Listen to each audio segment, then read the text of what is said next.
வாழ்க வளமுடன். நான் உங்கள் ஜோதிடர் குபேந்திரன்.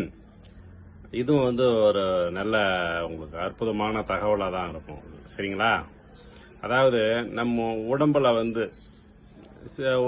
பல வழியில் நோய் ஏற்படுதுன்னா அதை தீர்க்கறதுக்கு பல வழி இருக்கும். அத மாதிரி இதுவும் ஒரு சில எளிய வழி தான். இதை நீங்கள் முயற்சி செஞ்சு பாருங்க. இது சரிங்களா? அதாவது நம்ம உடம்புல இடது பக்கம், அதாவது லெப்ட் சைடில் எந்த விதமான வியாதி இருந்தாலும் அதை எளிய முறையில் நம்ம சரி பண்ணிக்கலான்ற ஒரு வழி இருக்குங்க. அது என்னன்னா, இரவு தூங்கும்போது இல்லை பகலில் எப்போ தூங்கினாலும் நீங்கள் இடது பக்கம் உங்களுக்கு நோய் தொந்தரவு இருக்குன்னு வச்சுக்கோங்க. எந்த உறுப்புலையா இருந்தாலும் ஒரு நோய் தொந்தரவு இருக்குதுன்னா நீங்கள் தூங்க வச்ச இரவுல, அதாவது நம்மளுடைய உள்ளங்கை, வலது உள்ளங்கையில் தலையை வச்சுக்கிட்டு ஒரு கிழிச்சு படுக்கணும். இதை தொடர்ந்து செஞ்சுட்டு வாங்க. கண்டிப்பாக தீராத நீண்ட நாள் நோய்கள்லாம் தீர்றதுக்கான வழி ஏற்படுத்துங்கிறது கணக்குங்க.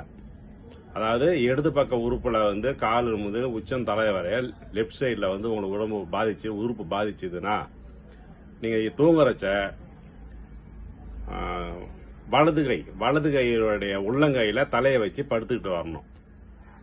அதே மாதிரி வலது பக்க உறுப்புல இருந்தால் ஏதாவது பாதிப்பு ஏற்பட்டதுன்னா இடது பக்க உள்ளங்கையில தலையை வச்சு படுத்துட்டு வரணும். இதை நீங்க ரெகுலரா செஞ்சுட்டு வந்தீங்கன்னா கண்டிப்பா நல்ல மாற்றம் ஏற்படும் சொல்லிட்டு சில பழமையான நூல்கள், மருத்துவ நூல்லாம் குறிச்சிருக்கிறாங்க. அதை பார்த்துக்குங்க. இதனுடைய தாற்பயம் பார்த்தீங்கன்னா, ஸ்ரீரங்கம் ரங்கநாத பெருமாள் பார்த்தீங்கன்னா, அவர் இந்த சயன கோலத்தில் இருப்பார். அவரை நீங்கள் வணங்கும் போது பார்த்தீங்கன்னா, அவர் நேருக்கு நேராக நம்முடைய இரண்டு கைகள்லையும் நம்ம முகத்தை தலை குனிஞ்சு முகத்தை ரெண்டு கையில் நம்ம புதைச்சி, அதாவது இப்படி புதைச்சிட்டு தான் அவரை வணங்கணும். வணங்கினீங்கன்னா மிக சிறப்பான நமக்கு ஒரு நல்ல வைப்ரேஷன் ஏற்படுங்கிறது கணக்குங்க. சரிங்களா? பெருமாளை, ரங்கநாதரை நீங்கள் இப்படி வணங்கி பாருங்க. கண்டிப்பாக உங்களுக்கு ஒரு நல்ல பலனும் ஏற்படும். சரிங்களா? இந்த பதிவு உங்களுக்கு பிடிச்சிருந்தா லைக் பண்ணுங்க, ஷேர் பண்ணுங்க. நன்றி, வணக்கம்.